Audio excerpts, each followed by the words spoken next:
Footballers with talent can make millions of dollars, but discipline and wisdom keeps you at the top. One footballer lost his fame and fortune from alcoholism. Another ruined his career due to eating too much pizza. But before we get to those, let's talk about Adam Johnson. Adam Johnson won the Premier League and FA Cup with Manchester City in the 2011-2012 season. Sunderland paid £10 million to sign him that year. Adam was a highly gifted player. Blessed with pace and unpredictability, he could become a star striker for England and European football. But he had a serious problem. Beneath a talented striker, there was a heinous criminal. Johnson was accused of being involved in a sexual activity with a child aged 15. He was sentenced to 6 years in jail for grooming and sexual activity with that girl. Judge Jonathan Rose told him that he had abused a position of trust and caused severe psychological harm. The incident happened in January 2015. After he groomed her in social media apps, the sexual activity happened in his Range Rover. Johnson met the girl in his car after agreeing to sign a football shirt for her. He denied all charges initially, and Sunderland reinstated him after suspending him. His partner also stood by him, posting lovely pictures online, and was pictured holding hands outside the court. A year later, his world came crashing down. As his trial at Bradford Crown Court was due to start, he admitted one count of grooming and one of sexual activity with a child. The world was shocked when reports revealed that Johnson was involved in other similar incidents, and police found some mediations indicating that he had been suffering from a sexually transmitted disease. Johnson was also accused of being involved in sexual activity with multiple partners, despite being married and having a child of 14 months. The police even found disturbing videos of animal pornography on his laptop. What a shameful act. Sunderland took no time to terminate his contract, and Adidas also cut off their deal with Johnson immediately. Fame, celebrity, and position of power do not give you the power to do whatever you desire. Johnson might have forgotten that. Adam Johnson never returned to the pitch ever again. A gifted footballer's shameful fall from grace. Before we get into the next one, be sure to hit subscribe. It really helps us a lot. Paul Gasoline, famously known as Gaza, was England's cherished midfield maestro in the late 1980s and early 90s. With his amazing dribbling and electric energy, Gassy Guy became a sensation in Newcastle and then Tottenham Hotspur. His performances were unforgettable. In 1990, he led England to the semi-finals of the World Cup. He won the hearts of fans with his tearful exit after receiving a yellow card. But the magic didn't last long. In 1991, Gaza faced a disastrous knee injury in the FA Cup final. That was the beginning of the end. His off-field life started to spiral into turmoil. Gascoigne got into serious alcohol addiction and substance abuse. In 1998, he was accused of domestic violence by his wife Cheryl. He was arrested multiple times for causing public disturbances. In 2005, he was charged with harassing rail staff and passengers after getting drunk. Coaches and teammates were shocked by his impulsive behaviors. Sir Alex Ferguson famously called him unmanageable. Despite his attempts to come back, Gascoigne couldn't control his demons. In 2008, he was again detained for possession of drugs, eventually retiring with a fractured legacy.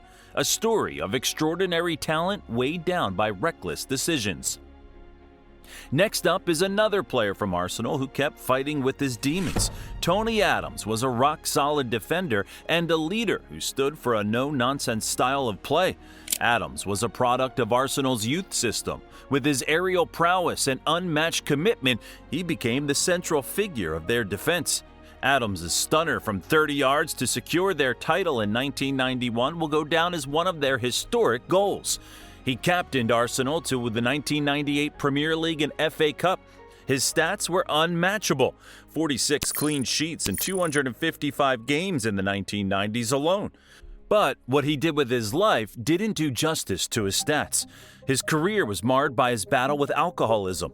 In 1990, Adam crashed his car against a wall while under the influence of alcohol. He was put in jail for 4 months, but he was lucky that it didn't put an end to his career. In the following years, he was arrested and suspended multiple times. He got into fights with the media, his coaches, and his teammates.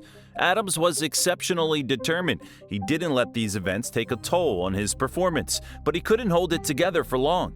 Adams sought treatment, entering rehab for the first time. Still, the damage had been done. Teammates like Ian Wright expressed concern, and Arsene Wenger's arrival in 1996 brought a sense of professional stability, but Adams' downward spiral continued. His decline was inevitable at that point. The effects of years of abuse had left their mark.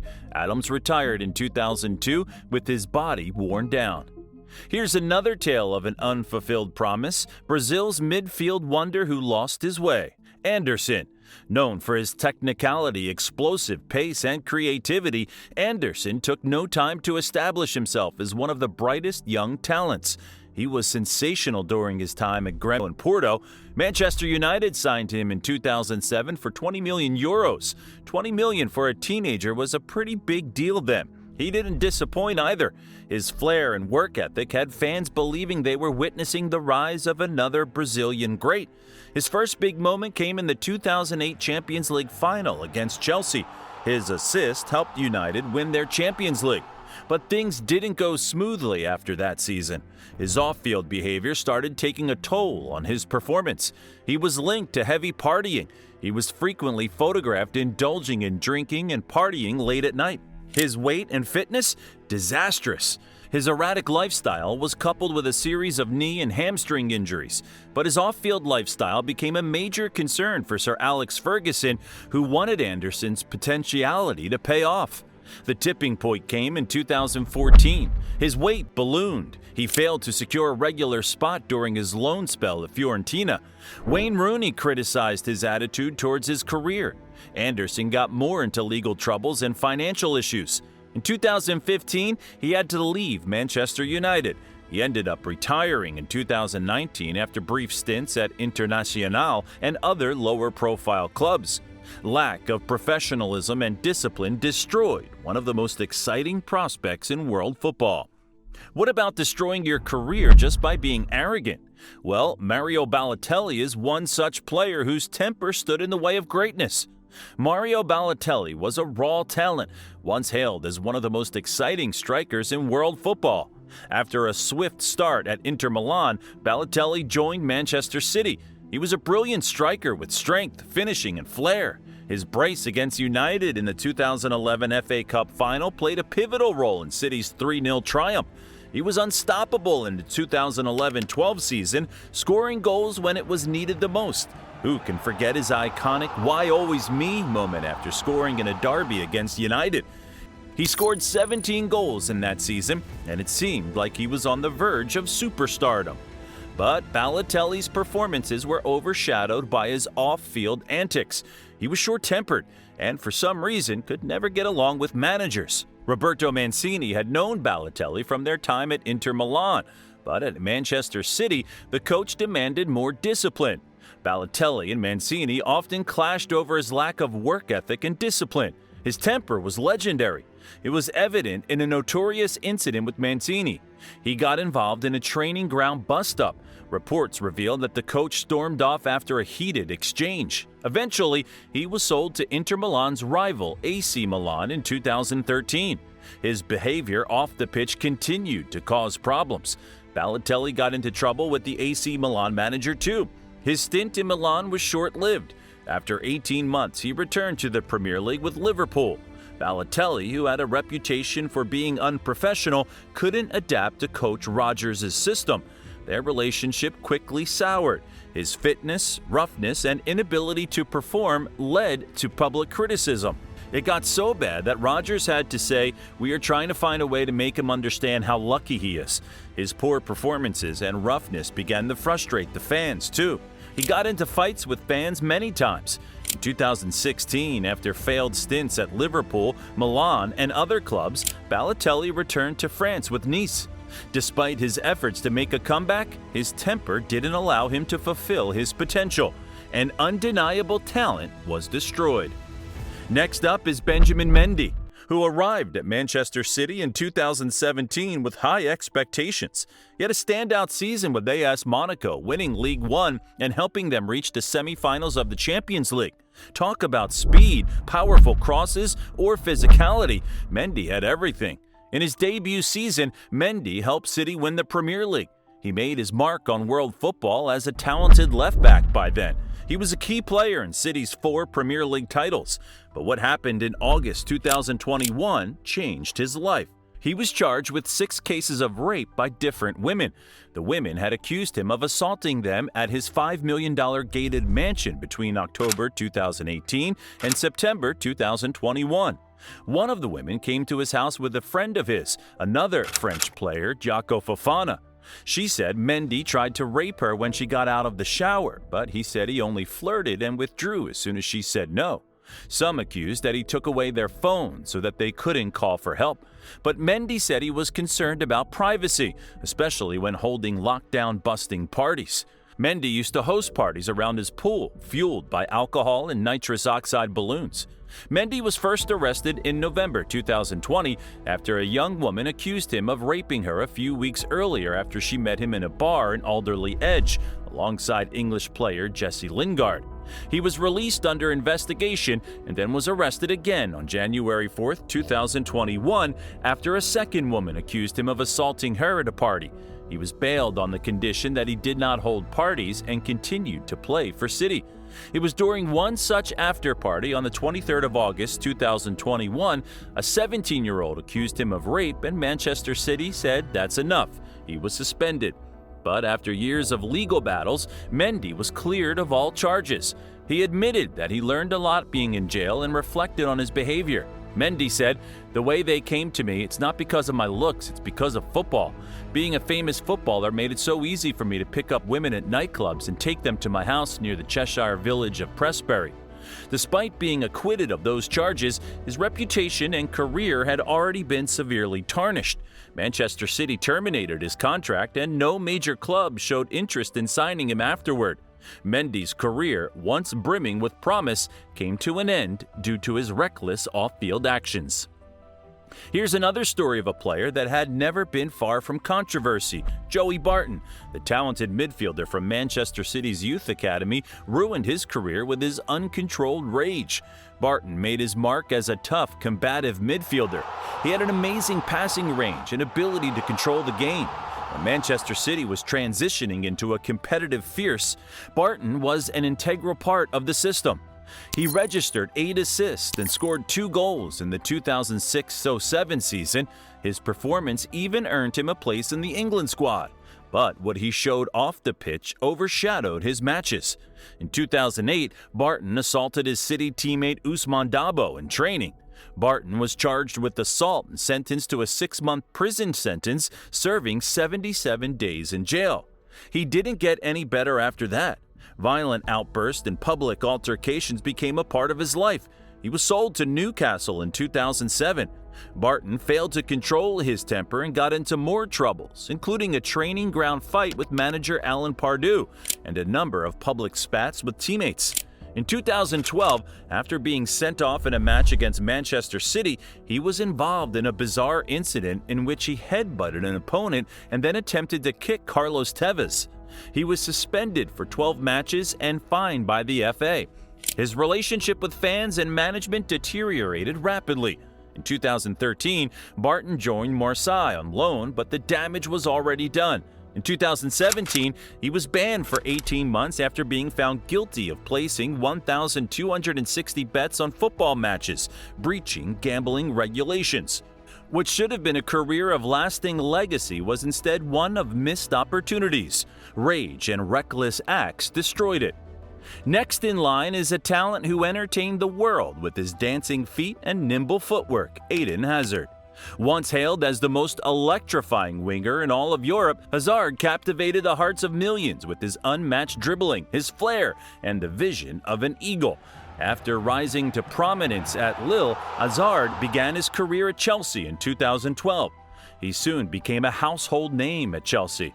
Hazard had an exceptional ability to weave through defenders and make clinical passes.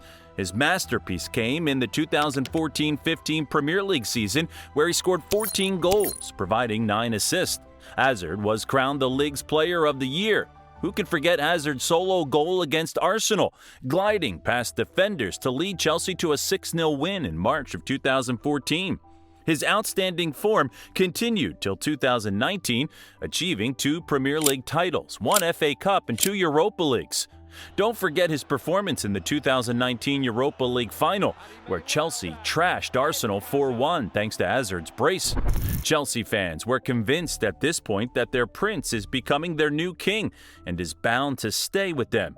But things started to go downhill when Hazard joined Real Madrid for a record €100 million in 2019. The dream move for Hazard turned into a nightmare. Hazard's suffering started with an ankle fracture in 2019. It sidelined him for months. That wasn't all.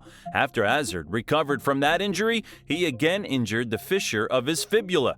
His debut season only had 1 goal, but it wasn't just bad luck. Hazard's lack of discipline and rumored off-field indulgences raised doubts. Teammates noted his laid-back approach to training, and Madrid fans lost patience as his form faded. Instead of battling back, Hazard seemed distant, unmotivated, and unable to adapt to Madrid's intensity. He was often seen indulging in burgers and pizzas despite a strict boundary set by his physiotherapist. In 2020, Madrid's captain Sergio Ramos couldn't hold back. He criticized Hazard and told him to prioritize his fitness.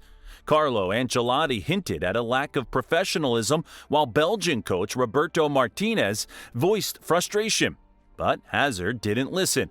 He returned from the vacation with such fitness that wasn't even suitable for a regular healthy man. In the end, the Belgian magician had lost his spark. By 2023, Hazard had mutually terminated his contract with Madrid and announced his retirement soon after, leaving fans to wonder what could have been if his Madrid dream hadn't become a nightmare. What a loss. Nicolas Bendtner was another promising talent from Arsenal and had all the makings of a star striker. He had the height, physicality, and aerial ability. Many believed Bendtner could become a future powerhouse in European football. He scored 9 goals and registered 4 assists in the 2007-8 season. His knack for big-game goals, like his late winner against Arsenal, earned him a loyal following among fans. But Bendtner didn't like it easy. He became infamous for his brash personality and controversies. He got into gambling issues and legal troubles. In 2012, he was banned from driving after being caught speeding. He gave himself a nickname, Lord Bendtner, a symbol of his inflated self-image. He was criticized for a lack of discipline, fitness, and focus. After underwhelming loan spells at Sunderland and Juventus, his relationship with Arsenal soured. Arsene Wenger grew frustrated with Bendtner's unprofessionalism, and in 2014, the club released him.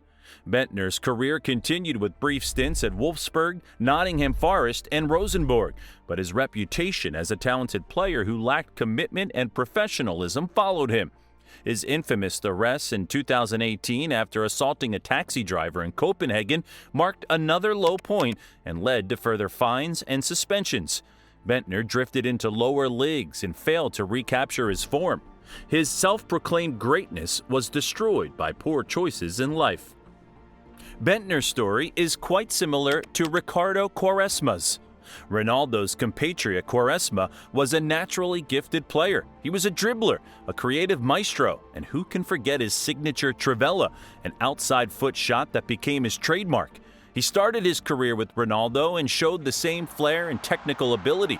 Barcelona was first to sign him in 2003, but he couldn't deliver. He moved to FC Porto, where he shined and led the team with his flair, scoring 8 goals and providing 12 assists in the 2007-08 season, winning the Primera Liga. On his best days, Quaresma could dazzle any defense. But Quaresma's performances were inconsistent, coupled with his short temperament. He moved to Inter Milan in 2008 with high hopes. Quaresma's difficulty in adapting to Jose Mourinho's strict tactical system, combined with struggles to control his emotions on the pitch, led to disappointing performances. Mourinho demanded more discipline from him. He publicly criticized Quaresma, saying he lacked focus and work ethic. Quaresma was loaned to Chelsea, but the move didn't turn out to be good. He found some success in his returns to Porto and Besiktas, but Quaresma's inconsistent performances continued. He often clashed with coaches and teammates due to his temper and self-centered style of play. Despite winning the European Championship with Portugal in 2016, Ricardo Quaresma could never meet his potential. He destroyed his career with a selfish playing style and lack of consistency. Imagine a talent with the same potential as Cristiano Ronaldo's and wasting it. Up next, we have Hatem Ben Arfa, who was considered one of France's most exciting prospects. Ben Arfa got his breakthrough at Lyon, winning 4 Ligue 1 titles, showcasing a unique ability to take on defenders and score stunning goals. In 2008, Ben Arfa joined Marseille with a big reputation, but with his signing came signs of his volatile temperament. Arfa soon joined Newcastle in 2010. He was a sensational player to the fans. His solo effort against Bolton in 2012, dribbling past 4 defenders to score, remains one of the Premier League's most memorable goals. Ben Arfa's dribbling was one heck of a show to watch, but a talent without discipline and a work ethic lacks longevity, and that's what happened in this case. At Newcastle, he clashed frequently with then-manager Alan Pardew over his work ethic, with Pardew questioning his commitment to training. He was loaned to Hull City in 2014, but to everyone's surprise, he left the club without permission, leading to a suspension. He returned to France with Nice in 2015, scoring 17 goals in a single season and earning a move to Paris Saint-Germain. His time at PSG was disappointing due to clashes with coach Unai Emery and sporting director Antero Henrique. Ben Arfa spent his final season at PSG sidelined, having been excluded from the squad due to his refusal to leave the club. His unyielding attitude and ego cost him crucial playing time at the peak of his career. Alexandre Pato was one of a kind. With his pace, skills, and goal-scoring ability, he captivated the hearts of fans. After impressing at Internazionale, Pato joined AC Milan in 2007 as a teenager. He quickly became one of the most exciting young talents in Europe. In the 2008-09 season, he scored 18 goals and provided 5 assists in Serie A, helping Milan compete for top honors. Pato's performances earned him comparisons to Brazil's legendary strikers, and it seemed like he was destined for greatness. But injuries kept him far away from what he could become. His hamstring injuries became a major issue. Between 2010 and 2013, Pato missed over 50 games due to injury. But what became more concerning was his lack of commitment to rehabilitation. Milan's medical team expressed frustration at Pato's reluctance to rigorous rehabilitation and conditioning programs. He enjoyed the spotlight, often seen at high-profile events and luxury parties. Reports suggested he neglected strict dietary and fitness regimes, focusing more on enjoying his stardom. In 2013, Milan sold Pato to Corinthians. He had some brief stints with Chelsea, Villarreal, and Tianjin Tianhe in China, but could never truly get back to his peak. Another great Brazilian loss. Before we end this video, let's talk about another Brazilian superstar who destroyed his career with undisciplined behavior, wrong decisions, and a lack of dedication to his fitness. Neymar da Silva Santos Jr.